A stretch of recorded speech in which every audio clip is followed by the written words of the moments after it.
At St. Joseph's Regional Medical Center, we're very focused on serving our community.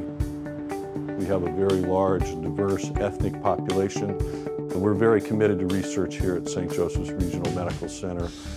He's a gentleman, he's 67 years old, who was diagnosed with an enlarging liver lesion. He had been followed with routine surveillance. One of the real contributions that Dr. De La Torre has brought to St. Joseph's Regional Medical Center is his passion for research.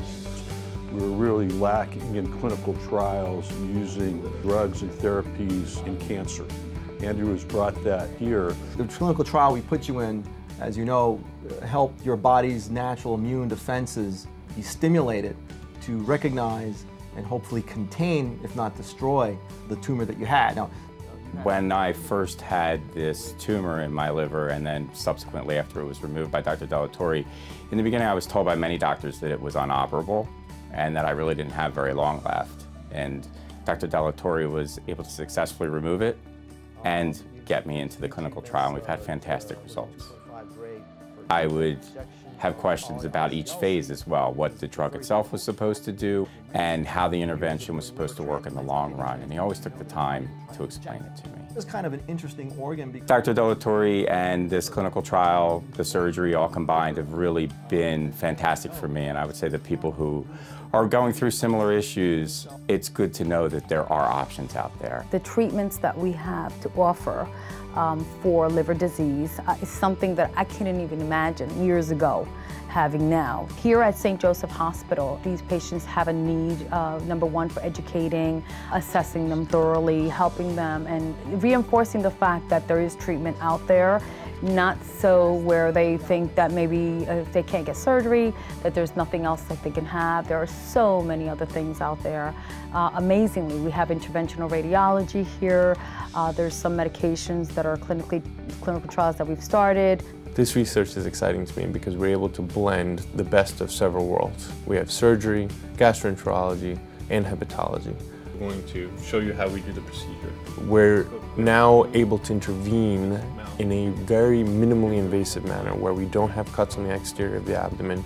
We don't keep the patient for 2 to 3 days or even longer. We're able to go through the mouth and cause the stomach volume to be smaller, where we're suturing it and imbricating the greater curvature. And that small sleeve is what allows you to eat less, and that weight loss that you experience will overall help the fatty liver disease. This long-term helps us have beneficial effects in terms of not just weight loss, but dyslipidemia, inflammation in the liver, and things along those lines, that we can really have a holistic approach to the whole person in terms of interventions, research, and outcomes. Patient status was pancreatectomy. There are many, both patients and doctors, that are unfortunately not aware of the long-stemming effects of liver disease.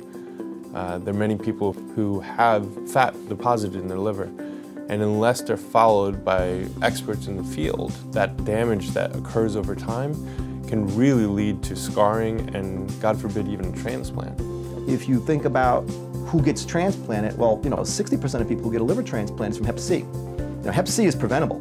If you can find those people early and treat them, they will not go into liver failure, or you can significantly reduce those proportion of people who will go on to develop liver failure and liver cancer. Do you have hepatitis? The research I focus on is how do we find people with the highest risk of liver disease, with the ultimate intent of decreasing mortality from liver failure, liver cancer.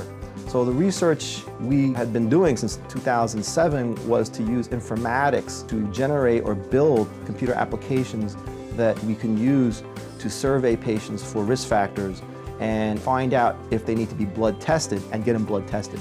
If you have any risk factor, we do not care what risk factor you have. There are many barriers to finding high-risk populations now. There's a series of questions that we need to ask that sometimes present obstacles in terms of social barriers, cultural barriers. A lot of hepatitis C is related with drug use. A lot of hepatitis B is related with sexual activity. So patients tend to get uncomfortable when you ask them exactly what risk factor you have.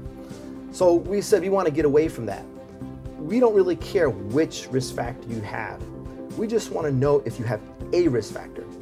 And it turns out that can make a big difference. We found we can increase reporting of risk factors by as high as 17-fold. So as long as we can find these folks early, consult them in terms of activity, diet, we can do a lot more, we can prevent a lot more. Liver cancer rates will go down, but they won't go back to population baseline. At St. Joseph's Regional Medical Center, we're very committed to research, and it's given us an opportunity to develop relationships with pharmaceutical companies with these new clinical trials on drugs, and it's given patients an opportunity to be enrolled and to give them hope to prolong their lives and potential for cures. When you're interested in liver disease, you want to be in a place where you think you can make a difference. And Patterson and where we are at St. Joe's, we have a huge opportunity to make a big difference with related to liver disease.